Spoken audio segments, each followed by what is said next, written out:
So you can only record 15-minute videos on the free version, so I was afraid I wasn't going to be able to finish this in 3 minutes. So I broke it up into 2 different videos, and we're continuing with the same key concepts. We're going to talk about Bush and Obama. This will be Bush 2. Alright, so in 2000, Clinton's Vice President Al Gore is going to run against George Bush, and it's going to be extremely controversial because Al Gore is going to lose the election even though he wins the majority of the popular vote. It's going to be the closest since 1876, and the first ever to be settled by the Supreme Court.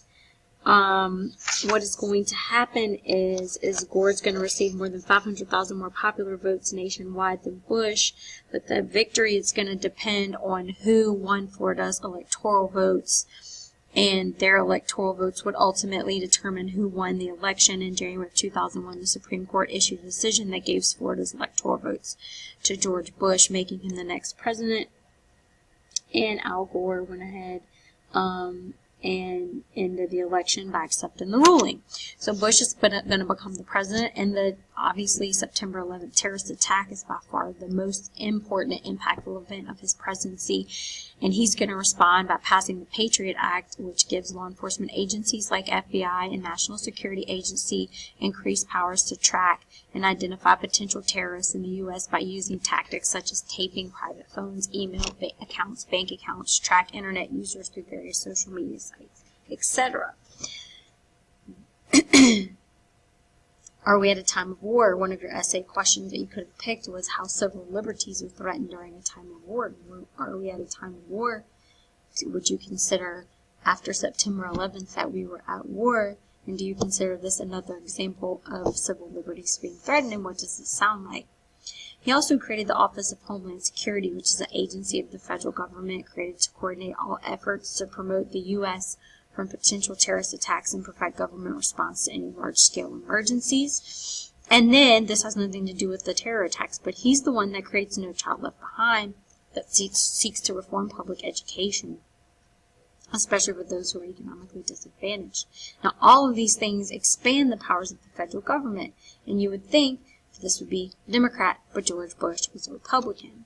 Now, there's going to be a worldwide economic recession that affects 54 nations and officially lasts from December of 2007 to June of 2009, even though it was still affect in some places further than that. And this is going to be sparked by a collapse of the housing market, which is kind of one of the factors of the Great Depression. We didn't talk a lot about it, but there was a lot of land speculation going on in Florida. Causes inflation, unemployment, and failing financial institutions. There's also a huge crash in the dot-com world. Think about the radio stocks, the tech stocks. That's always what crashes.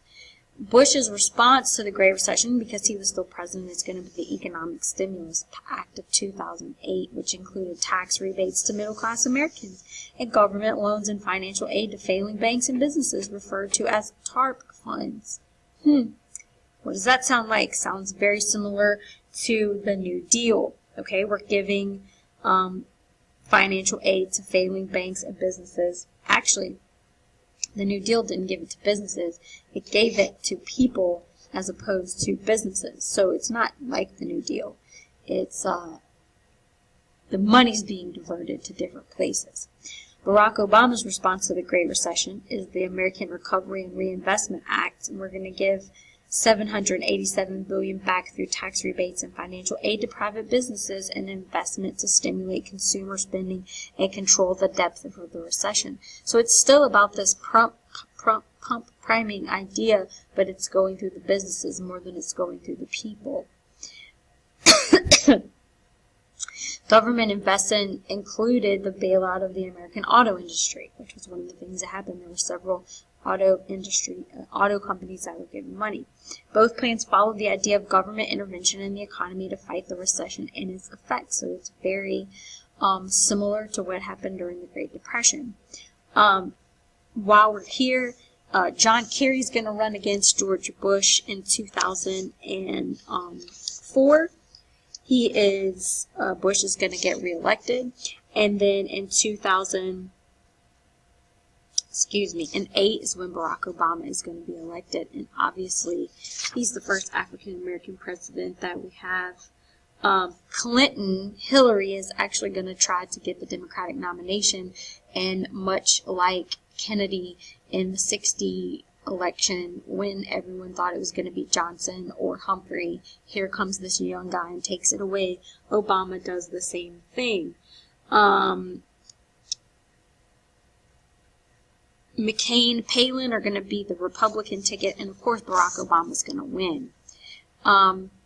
What are some things that happened under Obama? The Affordable Health Care Act, Obamacare. This is a federal law as part of President Obama's health care reform agenda. It includes expansion of Medicaid, health insurance exchanges, and prohibiting things like pre-existing conditions, and requires by penalty of law that all Americans have health insurance. By the way, as I'm recording this video, they just voted to repeal this. Sort of. I'm not quite sure exactly what's going on.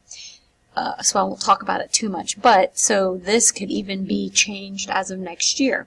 The constitutionality of the government's power to require American citizens to buy health insurance was challenged, but the Supreme Court is going to uphold it in a vote of 5-4. And I believe it's because they're saying it's a tax, is what they were saying. I think that's what they said. You probably guys know better when you probably learned about it last year.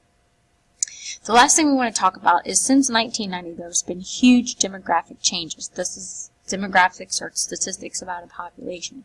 We've had a lot of urban flight, increased movement from urban cities to suburbs. This happened in the 50s as well. There's a growth in the number of elderly Americans over 65 because of the aging baby boom. And so what we're going to have is in 2000, we have 4.3 million Americans over 85, and we have financial strain on programs like Social Security and Medicare.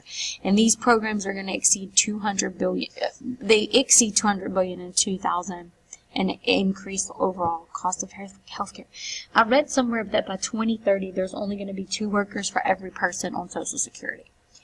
And there's an increase in immigration since 1960. 45% of all immigrants to the U.S. have come from Latin America, and 30% of all immigrants to the U.S. have come from Asia. And this increase in the American Hispanic population actually makes them the largest ethnic minority in the United States. I don't know if you knew that or not. There was something that I did not go over with you, and now I forgot the name of it. It was a law enacted in the 60s by Johnson, which actually took away the caps on immigration that were put in with the Naturalization Acts back in the 1920s. Okay, so that's it, except for we're going to talk about terrorism.